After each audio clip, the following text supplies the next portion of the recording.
అందరికీ నమస్కారం. నేను మీ పోరూరి మారుతి కిరణ్. ఆలోచిస్తున్నానండి, పొద్దునుంచి ఆలోచిస్తున్నాను. ఎటు పోతుందో తెలియదు విషయం, అయినా సరే చెప్పడానికి ప్రయత్నిస్తాను. ఒకవేళ నాకు నచ్చలేదనుకోండి, నా వీడియోనే కదా, నేనే కదా చేస్తున్నది, డిలీట్ చేసేస్తాను. మీకు అనుమానం రావచ్చు, ఏం ఆలోచిస్తున్నారు కిరణ్ గారు పొద్దున్నుంచి అని. ఆలోచిస్తున్నాను. అదేంటంటే, మానవాళి ఒక విషయానికి మొహం వచ్చిపోతున్నది అని. మానవాళి అంటే అంతా కాదు, ఎక్కువ భాగం ఈ ప్రస్తుత చిన్న కుటుంబాలు ఉన్న నేపథ్యంలో ఒక విషయానికి మొహం వాచిపోతున్నది అని వెంటనే మీకు ఆలోచన వచ్చేస్తుంది కదా, అదేంటో మాకు తెలుసు అని. నేను ఎక్కువ సస్పెన్స్ పెట్టదలుచుకోలేదండి, చెప్పేస్తున్నాను. ప్రేమ, మానవాళి ప్రేమ కోసం మొహం వాచిపోతున్నది అని. ఒక్కోసారి భయపడుతున్నది కూడా, మనల్ని ఎవరు ప్రేమించట్లేదు ఏంటి అని చెప్పేసి. తల్లిదండ్రులు అనుకుంటున్నారు పిల్లల గురించి, పిల్లలు మనల్ని ప్రేమించట్లేదని. పిల్లలు కూడా అనుకుంటున్నారు తల్లిదండ్రుల్ని, వీళ్ళు అసలు మనల్ని అర్థం చేసుకుంటున్నారా లేదా అని చెప్పేసి. భార్య భర్తను అనుకుంటుంది, భర్త భార్యను అనుకుంటున్నది. అలాగే మిత్రులు కూడా అనుకుంటున్నారు. ఈ మధ్య వీడు నన్ను ప్రేమించట్లేదు సరిగానో, నాతో మాట్లాడట్లేదు అని చెప్పేసి. అమ్మాయిలు అబ్బాయిలు సరే అనుకోండి, కొంతకాలం అలా ఉంటుంది, కొంతకాలం పరచబడిపోతుంది, కొంతకాలం అసలు ఉండదు. కాబట్టి ఎక్కువ భాగం మనుషులు ప్రేమకి మొహం వాచిపోతున్నారు. మమ్మల్ని ఎవరు పట్టించుకోవట్లేదు, సరే మమ్మల్ని ఎవరు అర్థం చేసుకోవట్లేదు. ఇది ప్రతివాడు ఎవరికి వాళ్ళు వేసుకోవాల్సిన ప్రశ్న. అంటే నేనేమంటానంటే, అసలు మిమ్మల్ని ఎందుకు పట్టించుకోవాలి? ఎందుకు పట్టించుకోవాలి మిమ్మల్ని అసలు? నిజాయితీగా వేసుకుందాంలేండి ప్రశ్న.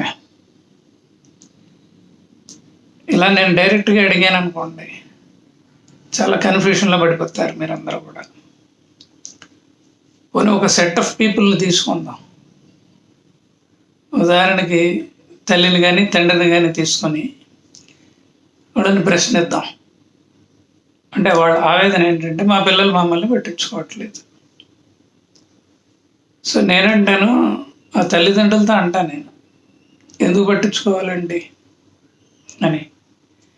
అదేంటండి, కన్నాము, పోషించాము, పెద్ద చేసాము, వాడి జీవితానికి కావలసినవన్నీ కూడాను మేము ఏర్పాటు చేసాము. కాబట్టి వాళ్ళు మమ్మల్ని ప్రేమించకపోతే ఎలాగండి అని అంటారు అనుకోండి. అంటే జనరల్గా మనం ఎక్స్పెక్ట్ చేసే సమాధానం ఇదే కదా. అంటే ఇక్కడ నేనేమంటానని కాదు, పుస్తకాలు అవి చదువుతూ ఉంటాను కాబట్టి, దాంతో నేను ఏకీభవిస్తుంటాను కాబట్టి కొన్ని విషయాలతో నేను వేసే ప్రశ్నే, అసలు ఎందుకు వాళ్ళు మిమ్మల్ని ప్రేమించాలి?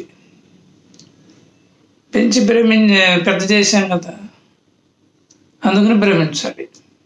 ఇప్పుడు చెప్పినట్టుగా అంటే మీరు కని పెంచి వాళ్ళకి సకల ఏర్పాట్లు చేసి ఒక స్థాయికి తీసుకెళ్ళిన తర్వాత వాళ్ళు మిమ్మల్ని ప్రేమించాలని మీరు అనుకుంటున్నారు కదా. అవునండి. మరి ఇంత చేసిన తర్వాత వాళ్ళు ప్రేమించకపోతే అలాగా? వాళ్ళు ప్రేమించరండి. ఏం చేస్తారు మీరు? వాళ్ళు ప్రేమించరు రకరకాల కారణాల వల్ల.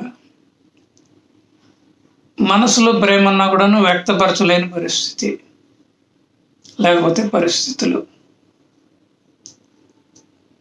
లేదు, వాళ్ళకున్న బుద్ధి జ్ఞానం ప్రకారం వాళ్ళు మిమ్మల్ని విస్మరించే అవకాశం ఉంది. చెప్పానుగా, రకరకాల కారణాలు ఉంటాయి మిమ్మల్ని ప్రేమించకపోవటానికని. ఏం చేస్తారు చెప్పండి? నేను తల్లిదండ్రులు అడిగాను అనుకోండి, చేసేదేముందండి, మా బతుకు మేము బతుకుతాం, అంతే కదా, చివరికి అంతే. మరి అదేదో ముందే బతికేయచ్చు కదా. అంటే మీరు అడగచ్చు, కిరణ్ గారు ఏంటి అసలు ఇవాళ మరి ఇంత నిర్మోహమాటంగా తయారయ్యారేంటి, మీరు ఏదో దండయాత్ర చేస్తున్నారేంటి మా మీద అని మీరు అనుకోవచ్చు. ఒకటండి, మీరు ఇతరుల నుంచి ప్రేమను కోరుతున్నారన్నా, ఆశిస్తున్నారన్నా ఎక్స్పెక్టేషన్స్తో ఉన్నారని అర్థం, అంతే కదా. నేనంటాను, ఆ మాటకు వస్తే, నేను చదివిన పుస్తకాల్లోని క్రీము ఏమంటున్నదంటే, ఆశించి గనక ప్రేమిస్తే అది ప్రేమ కాదు. కాబట్టి ఒకవేళ కనుక మీరు ఆశిస్తే నష్టపోయేది మీరే. అంటే మీ ప్రేమలో కనుక నిజాయితీ, అలాగే మీ ప్రేమలో ఏ విధమైన కల్మషం కనుక లేకుండా ఉన్నట్లయితే ఇతరులు మిమ్మల్ని ప్రేమించే అవకాశం ఉంది. ఇక్కడ పదం చూడండి, అవకాశం ఉంది, అంతే తప్ప ప్రేమించాలని ఏమీ లేదు. కాబట్టి మీరు ఆశిస్తున్నారు అంటే మీ ప్రేమలో ఎక్కడో లోపం ఉంది. ఒక విధంగా ఆశించడం అంటే స్వార్థం అని కూడా చెప్పొచ్చులేండి, స్వార్థం అని కూడా చెప్పొచ్చు. అంటే అదొక కోణం. అది అంటే పిల్లల్ని కన్నా తర్వాత వాళ్ళకు ఒక జీవితం ఇచ్చిన తర్వాత వృద్ధాప్యంలో పిల్లలు మనల్ని ఆదుకోవాలి అన్నది అందరి మనసుల్లోనూ ఉన్నది. కానీ మనం కొంచెం ఎక్స్ట్రీమ్గా వెళ్ళి ఆలోచిద్దామండి. ఆదుకునే అవకాశం లేదు, ఆదుకోరు, మీరు ఏం చేస్తారు? సీరియస్గానే అడుగుతున్నాను నేను, ఏం చేస్తారు? వాళ్ళు ఆదుకోరు, ఏం చేస్తారు? ఏం చేస్తామండి, మా జాగ్రత్తల్లో మేము ఉంటామండి.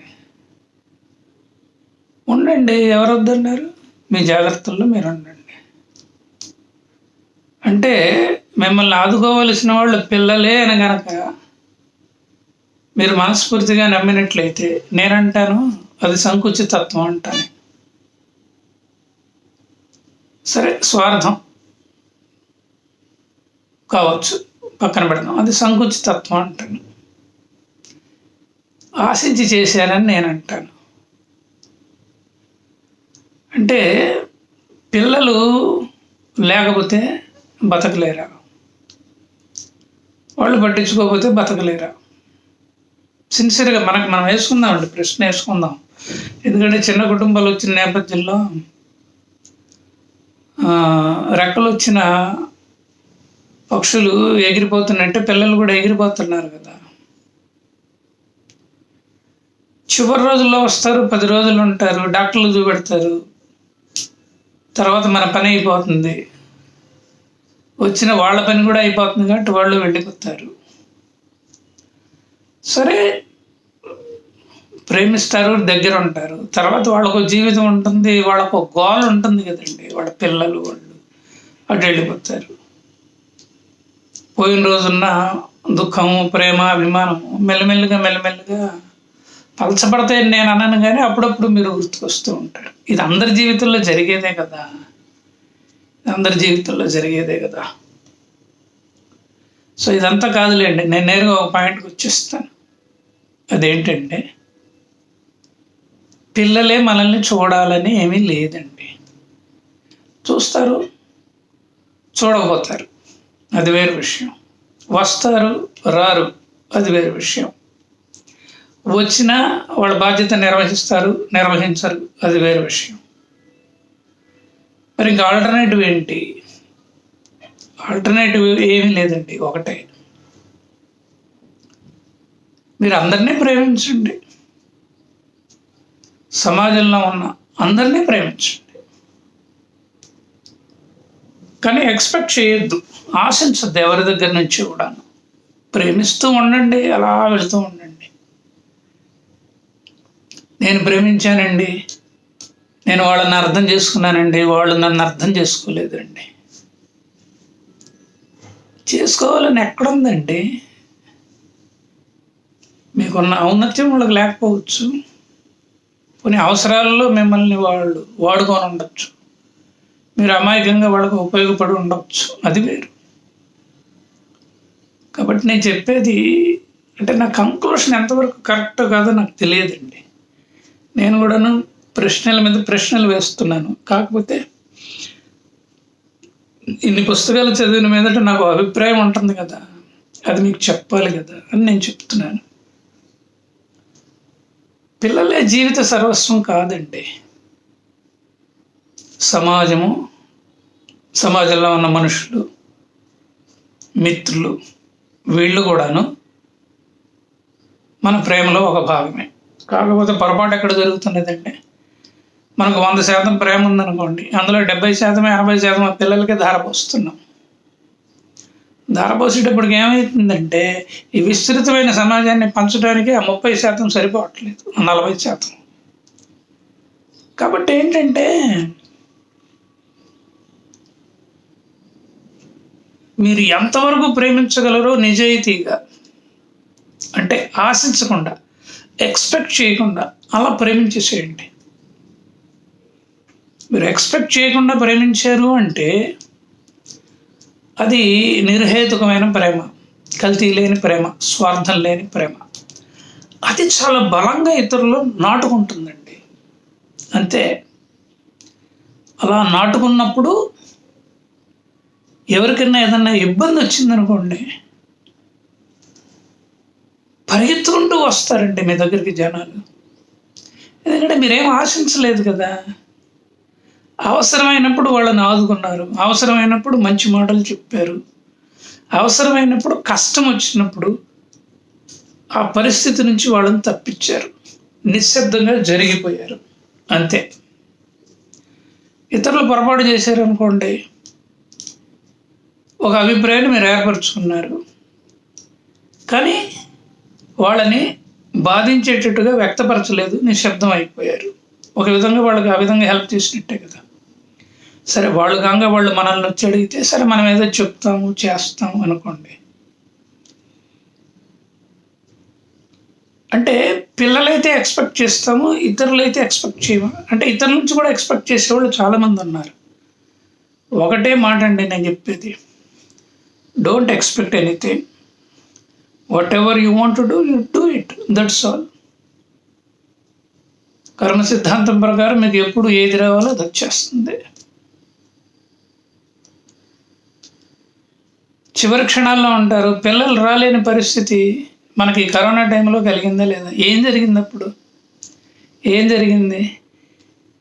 ఎవరైతే మిమ్మల్ని మనస్ఫూర్తిగా నమ్మారో, బంధువులు కావచ్చు, మిత్రులు కావచ్చు, వాళ్ళు వచ్చారు, కార్యక్రమాన్ని ఏర్పాటు చేశారు, పని అయిపోయింది, అంతే కదా. ఈ మనుషుల్లోనే ఎక్కువ ఉందండి ఇది ఎక్స్పెక్టేషన్. మరి ఎట్లాగండి అని మళ్ళీ ప్రశ్నించవచ్చు మీరు. నేను ఒకటే చెప్తున్నాను, మీ జాగ్రత్తలు మీరు తీసుకోండి. డబ్బు పరంగా తీసుకోండి, ఆస్తుల పరంగా తీసుకోండి, అలాగే ఆరోగ్యపరంగా తీసుకోండి. ప్రతివాడికి ఒక డే ఉంటుంది కదండి. ఆ డేని మనం తప్పించుకోలేం కదా. అందుకనే every dog has a day అని అంటారు. ఎందుకన్నారు? కుక్కనే ఎందుకన్నారు అంటే, కుక్క పిల్లల్ని కనేస్తుంది, ఒక స్థాయికి వచ్చేంత వరకు పాలిస్తుంది, దాని తర్వాత తన వెంబడి తిప్పుకుంటుంది. అలా పెరిగి పెద్దదైపోతూ ఉంటుంది తల్లి కుక్క, లేకపోతే తండ్రి కుక్క. దాంతోపాటు మరి 5-6 ఏళ్ళు ఒక స్థాయికి వచ్చి ఎదుగుతాయి పిల్లలు. ఒక్కొక్కసారి తల్లిదండ్రుల్ని వదిలిపోతాయి కుక్కలు, లేదు కొంతకాలం ఉంటాయి. ఎవరి జీవితాన్ని వాళ్ళు జీవిస్తూ ఉంటాయి ఆ కుక్కలు, అంతే. చిన్నప్పుడు పాలు ఇస్తుందండి. పాలు తాగే వయసు దాటిన తర్వాత తల్లి కుక్క తీసుకొచ్చి, లేకపోతే తండ్రి కుక్క కానీ ఈ పిల్లలకి ఏమి పెట్టదండి నోట్లో. ఎవరి బతుకు వాళ్ళు బతకాల్సిందే, అవి సంపాదించుకోవాల్సిందే, బస్ అంతే. కాకపోతే ఒక అద్భుతం జరుగుతున్నది అక్కడ. అదేంటంటే, ఏ కుక్క తన సంపాదన అది చేసుకుంటూ, తన భోజనం అది ఏర్పాటు చేసుకుంటూ 4 కుక్కలతో కలివిడిగా ఉంటుంది. అందుకనే చూడండి, ఎక్కడన్నా వేరే కుక్క ఒకటి వచ్చిందనుకోండి, 10 మంది కుక్కలు 10 కుక్కలు ఏకమైపోయి గట్టిగా వస్తాయి. అంటే ఒకదానికొకటి భరోసా. మళ్ళీ ఎక్స్పెక్టేషన్స్ ఏమేమి ఉండవు. నా జాగ్రత్త కోసం వీళ్ళు ఉన్నారు అని ప్రతి కుక్క అనుకుంటుంది. కానీ బ్రతుకు పోరాటంలో ఇండివిజువల్ ఎఫర్ట్సే ప్రతి కుక్కవి కూడా. ఇది కుక్క జీవితం. మరి కుక్కలు మనుషుల దగ్గరకు వచ్చేటప్పటికి కుక్క నోరు తెరిచి అడుగుతుందంటే నిజంగా నాకు రొట్టె పెట్టు, లేకపోతే అన్నం పెట్టని. రాత్రి మిగిలిపోయింది కదా అని చెప్పేసి మనం వేస్తాం. కొంతమంది పాపం ప్రత్యేకంగా 4 చపాతీలు ఎక్కువ చేసి పోయేటప్పుడు అలా విసిరేసిపోతారు. కుక్కలు ఏమన్నా అడిగాయా చెప్పండి? ఏమైనా ఎక్స్పెక్ట్ చేశాయా మన నుంచి? ఎక్స్పెక్ట్ చేయలేదు కదా. మీరు అలా ఇచ్చారంతే, అవి తిన్నాయి. తిన్న తర్వాత మిమ్మల్ని గుర్తుపెట్టుకొని మీ వెంబడే ఉంటాయి కొద్ది రోజులు, అంతే. మీరు మార్కెట్కి వెళ్తే బాడీగార్డ్ లాగా వస్తాయి, బాడీగార్డ్ లాగా వచ్చేస్తాయి. చాలా రోజులు వస్తాయి. పాపం అది వచ్చాయి కదా అని మళ్ళీ పెడతారు. పెట్టలేదనుకోండి, ఇంకొకళ్ళు ఎవరన్నా పెడితే వాళ్ళ దగ్గరికి వెళ్తాయి. అంతేగాని అవేమి ఎక్స్పెక్ట్ చేయవు మాకు పెట్టండి పెట్టండి అని. 3-4 రోజులు కూడా ఉంటాయి ఇటు కుక్కలు అన్నం తినకుండా. అది నేను చెప్పేది. అయితే ఒకటి, మరి కుక్క ఎంతకాలం బతుకుతుంది? మ్యాక్సిమం అండి, ఏ బ్రీడ్నన్నా తీసుకోండి, నేను ఇంటర్నెట్లో కూడా చూశాను, 12, 13, 14 అంటే మ్యాక్సిమం 12 ఏళ్ళ కంటే ఎక్కువ బతకవు. ఆ 12 ఏళ్లలోనే అవి నిజంగా చెప్పాలి అంటే మనతో పోలిస్తే అద్భుతమైన జీవితాన్ని జీవిస్తాయండి. ప్రేమని ఇస్తాయి ముందు, తర్వాత మన నుంచి ప్రేమను తీసుకుంటాయి, అంతే. కాబట్టి నేను చెప్పేది ఒకటేనండి, ఎక్స్పెక్ట్ ఏం చేయొద్దండి. మీరు చేసేవి చేసుకుంటూ పోండి. మీకు రావలసిన ప్రేమ తప్పకుండా వస్తుంది. ఎక్స్పెక్టేషన్స్ పెట్టుకోవద్దు, ముఖ్యంగా పిల్లల మీద పెట్టుకోవద్దు. పెట్టుకొని మీరు సాధించేది ఏమీ లేదండి. పిల్లల మనసులు నిజంగా కనుక కదిలి, అరే చేయకపోతే ఎలాగా, వాళ్ళు ఎవరో కాదు మన తల్లిదండ్రులు కదా అని అనుకున్నప్పుడు మీరు అడగకుండానే వాళ్ళు వస్తారు. మీరేమో ఎక్స్పెక్ట్ చేయక్కర్లేదు. కానీ ప్రస్తుతం ఉన్న కాలమాన పరిస్థితులను బట్టి కనుక చూసినట్లయితే అది ఒక్కొక్కసారి కుదురుతుంది, ఒక్కొక్కసారి కుదరదండి. ఒక్కొక్కసారి చివరి రోజుల్లో వస్తారు. సంవత్సరానికి ఒకసారైనా రావాలని మీరు కోరుకుంటారు, రాకపోవచ్చు. కాబట్టి ఎక్స్పెక్ట్ చేయొద్దు. మీరు ఎప్పుడైతే ఎక్స్పెక్ట్ చేయలేదో పిల్లల మనసుల్లో కూడా కదులుతుంది, నా నుంచి ఏమీ ఎక్స్పెక్ట్ చేయలేదు, వాళ్ళు ఇవ్వవలసింది ఇస్తూనే ఉన్నారు జీవితం అంతా, మనం ఏమివ్వగలిగాం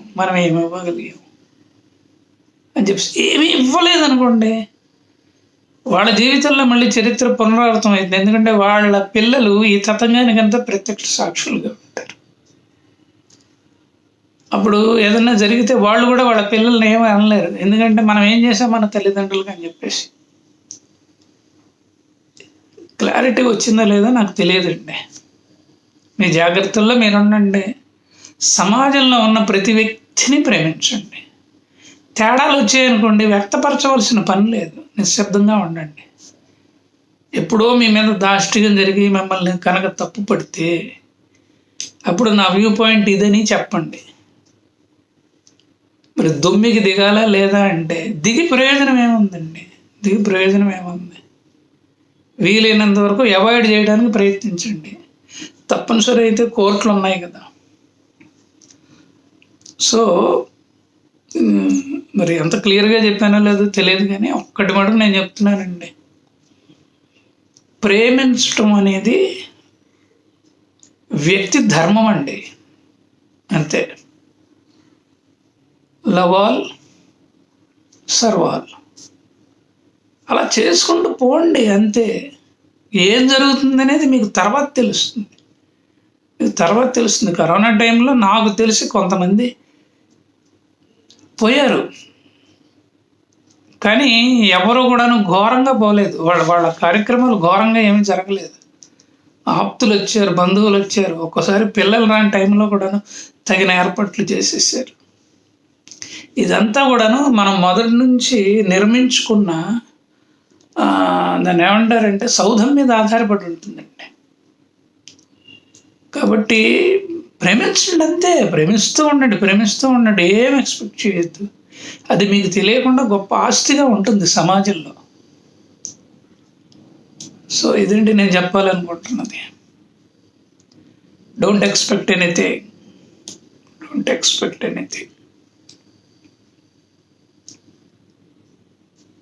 డిస్కస్ చేయండి, నాతో డిస్కస్ చేయండి తప్పకుండా. కిరణ్ గారు అంత బాగానే ఉంది, కానీ మాకు ఈ డౌట్లు ఉన్నాయని. ఎందుకంటే నాకు ఉన్నాయి డౌట్లు, కానీ మనం చేయవలసింది ఏదో చేసిన తర్వాత, అంటే భగవంతుడు మనకి ఇచ్చిన బుద్ధి జ్ఞానం ప్రకారమే కదా మనం ఎదిగేది, ఆలోచించేది, చేసేది. దాని తర్వాత ఏం చేయగలం మనం చెప్పండి. కానీ స్టాండర్డ్గా ఒక లైన్ గీయాలి కదా. లైన్ గీయాలి అంటే ఎవరితో వివాదాలు వద్దు, అందరినీ అర్థం చేసుకోవడానికి ప్రయత్నించండి, అర్థం కాకపోతే వదిలేయండి, ప్రేమించండి, చిరునవ్వు నవ్వండి. కానీ మీ చేతిలో ఏ ఒక్క అవకాశం ఉన్నా కూడా నాకెందుకులే అని మటుకు అనుకోవద్దు, సహాయం చేయండి. కొంతమంది పాపం అప్పులు అడుగుతూ ఉంటారు, నిజంగా వాళ్ళకి అవసరం ఉంటుంది, కానీ అప్పు ఇచ్చేటప్పుడు వాళ్ళు తప్పకుండా ఇచ్చేస్తారు, బలా టైంలో ఇచ్చేస్తారు అని మటుకు ఎక్స్పెక్ట్ చేయొద్దండి. అటువంటిప్పుడు అప్పు ఇవ్వద్దు. లేదు 10,000 అడిగారు, అవి రామనుకొని 2,000 నా దగ్గర ఉన్నాయని ఇచ్చేయండి అంతే. అప్పుడు మీ క్రెడిట్ ఉంటుంది వాళ్ళ దగ్గర. చూసావా, నేను 10,000 అడిగినా పాపం 2,000 ఇచ్చాడు, పోనీ ఇంకొకళ్ళని అడుగుదానిలే అని వాళ్ళు అనుకుంటారు. అది మీరు అడగలేదనుకోండి, సరే వాళ్ళు తీసుకొచ్చి ఇస్తే తీసుకోండి, లేకపోతే లేదు. అంటే ఎక్స్పెక్టేషన్ అంటే అంతేనండి. లేదు ఈ 2,000 కూడా ఎందుకు ఇవ్వాలి, ఇతను ఇచ్చేటట్టుగా లేడు, ఇవ్వమాకండి. ఎవరొద్దన్నారు? కాబట్టి అర్థం చేసుకోవడానికి ప్రయత్నిస్తూ సహాయం అడుగు తప్పకుండా చేస్తూ ఉండండి. అదే మీ ఆస్తి, అంతే. పిల్లలైనా, సమాజంలో ఇతర వ్యక్తులైనా, మిత్రులైనా, భార్య అయినా, భర్త అయినా, బంధువులైనా, అంతేనండి. ఇది కొంచెం జాగ్రత్తగా ఆలోచిస్తేనే అర్థమవుతుందండి, అంతే. అంతకంటే పెద్దగా నేను ఎక్కువ చెప్పలేను. అసలు ఎఫెక్టివ్గా చెప్పానా లేదా అన్న దాని మీద నాకే అంత గొప్పగా నమ్మకం లేదు. సో ఇదండి సంగతి. డిస్కస్ చేయండి, నాతో చెయ్యాలి అని అనిపిస్తే చేయండి, ఎదురు చూస్తూ ఉంటాను. నా ఫోన్ నెంబర్ 9491063089. ఇప్పుడు అప్లోడ్ చేస్తాలేండి, మీ అందరికి వస్తుంది. సబ్స్క్రైబ్ చేయండి. ఉంటానండి, నమస్కారం.